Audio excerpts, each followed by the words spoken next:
Et demi après l'assassinat d'El-Mechad, une bombe explose devant un pavillon. Comme le prouve un coup de téléphone de revendication, la personne visée est Jean-Jacques Graff, l'un des responsables du projet Osirak.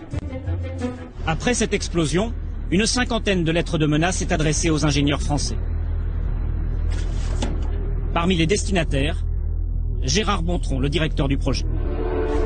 J'avais reçu aussi une lettre personnelle de menace à mon domicile.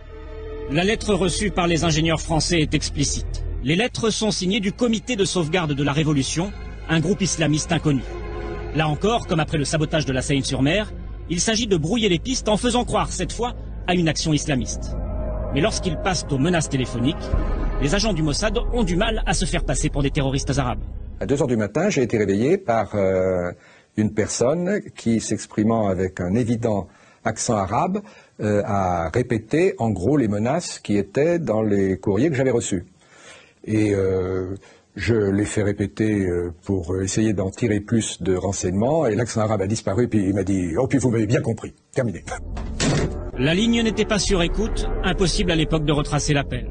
Pour les lettres de menace, en revanche, la DST trouve une piste. C'était bidon, hein.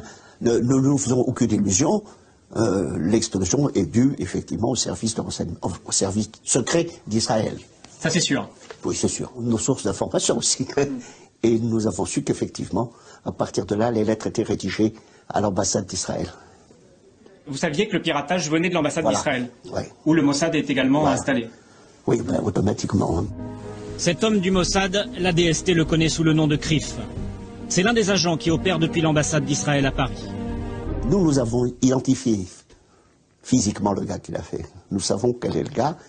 Et si vous le connaissiez, si vous le voyez, vous seriez convaincu qu'il est capable de faire ce genre de choses. Pourquoi ? Physiquement, c'est une brute, c'est un bonhomme capable de tout faire. Et convaincu de toute façon qu'il faut défendre Israël à tout prix, il aurait été capable de tout faire par patriotisme. C'est un agent du Mossad, hein ? Ah, c'est un agent du Mossad.